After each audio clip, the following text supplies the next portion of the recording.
publicar de forma independente tem essa liberdade mesmo, de eu poder publicar o meu livro, poder ter retorno, poder alcançar mais pessoas, sem passar por esse processo de seleção, assim, que às vezes é até injusto, né?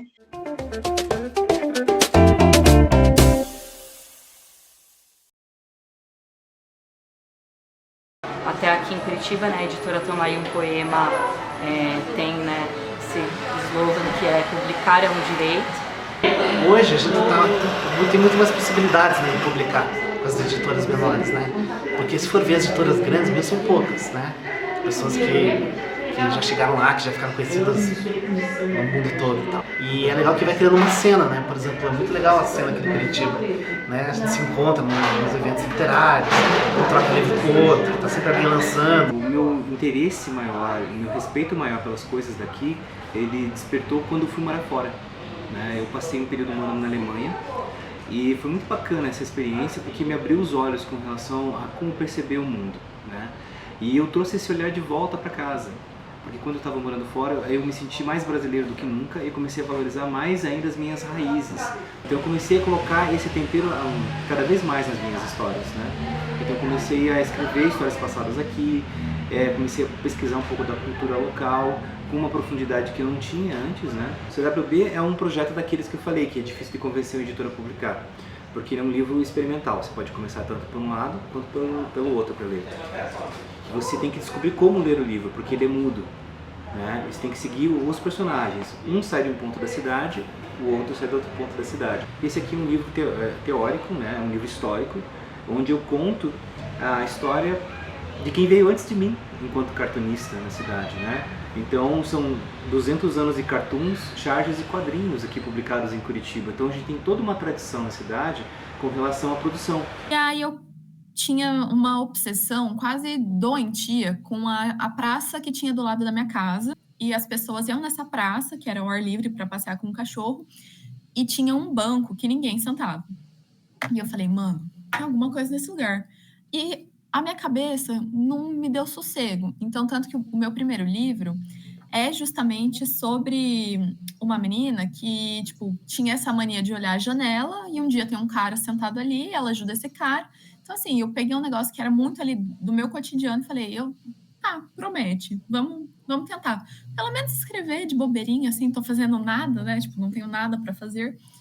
Comecei a escrever e comecei a gostar e comecei a achar promissor. Isso foi, assim, em agosto. Aí chegou novembro, eu falei, eu vou publicar. E tinha, tipo assim, R$0 na minha conta do banco. Daí eu falei, e como é que eu vou pagar as coisas? Tipo, uma revisão, uma capa. E eu dei muita sorte, porque a minha mãe é formada em letras também, e a minha irmã é professora. Então, as duas falaram, a gente revisa. O meu tio é designer gráfico e falou, eu faço a sua capa. E foi assim, daí eu terminei de escrever o livro em meados de fevereiro, a minha irmã e a minha mãe revisaram em março, e em abril o livro caiu na Amazon. E aí, depois disso, fui embora. Tipo, não parei mais. Olha, eu sou muito, muito entusiasta dessas plataformas digitais e de tudo que significar um processo que você possa difundir a sua produção. Mas mais do que isso, não só egoisticamente pensando numa produção individualmente, mas todo tipo de trânsito que se promove hoje com uma velocidade incrível, não é?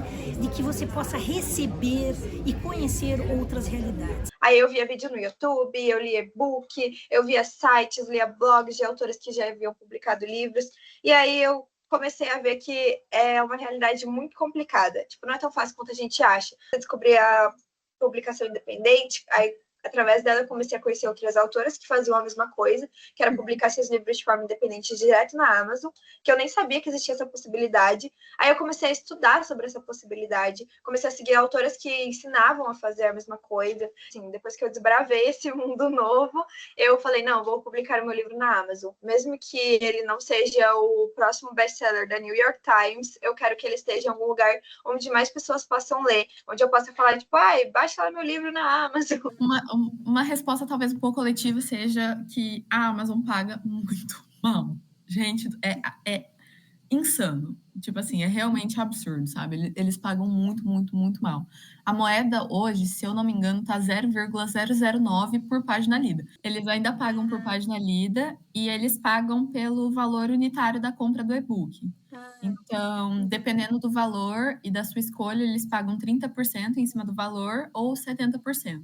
E, de modo geral, tem mais ponto positivo, sabe? Tipo, você tem o controle do seu livro, então você é responsável pela obra. Então, como que a gente faz também o livro permanecer? Eu acho que se eu pudesse dizer que o meu grande questionamento hoje nem é assim, cara, tô fazendo livros lindos. O da Rafa é lindo, o da Dani é lindo. São livros pensados, um projeto gráfico, assim, muito massa. Mas e aí, como que a gente faz para permanecer o livro? E a Manu acho que levantou um tópico interessante, porque às vezes o objetivo dessa literatura independente não é circular em outro espaço. Então a literatura independente consegue um espaço muito interessante que não interessa a literatura comercial e tudo bem, né? Podem ser outras circulações, né? E eu acho que é um dos charmes dessa literatura independente quando ela tem essa proposta específica. Mas onde a gente sempre trava, e esse é um problema de todo o mercado editorial brasileiro, seja grande ou pequeno, é a distribuição. Fazer com que o seu material ele saia da sua região, né, é algo muito desafiador. Até porque normalmente o autor independente ele trabalha com tiragens limitadas, né, 1.000 exemplares, 2.000 exemplares, às vezes 500 exemplares. Né? Então isso é o tipo de material que esgota rápido, mas se ele for bem distribuído. Mas se ele não for bem distribuído, ele vai acabar encalhado. Eu encaro assim a literatura como um prazer, tipo, não fico pensando em ganhar dinheiro com isso, porque é muito frustrante, tipo, e eu daí isso talvez me deixe frustrado e desisto. Então eu encaro como um prazer, tipo, faço do jeito que dá, as pessoas amigas, próximas, editora, vou escrevendo e tal. E daí encaro a ilustração, né, meu trabalho como ilustrador e designer, como meu trabalho. Então eu dou aula, faço ilustração para clientes e tal. E isso acaba sendo daí o meu ganha-pão, né? Claro, a gente sempre tem o sonho, né, de um dia chegar, ficar conhecido, ter um super contrato de uma editora grande e tal. Se acontecer, maravilha, mas até lá eu vou continuar escrevendo, continuar produzindo, né? Eu acho que a grande dificuldade é essa, assim, tipo romper às vezes essa barreira do local, né? Do escritor local, né? E como romper? Não se sabe.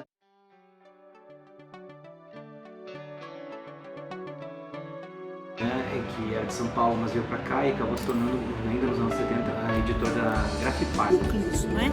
Tudo isso produz literatura paranaense, com grandes nomes. E agora eu e a Dani está organizando uma dizine, só que se chama Desdobra. É isso, eu acho que realmente está muito efervescente, assim, está crescendo muito e está fazendo história.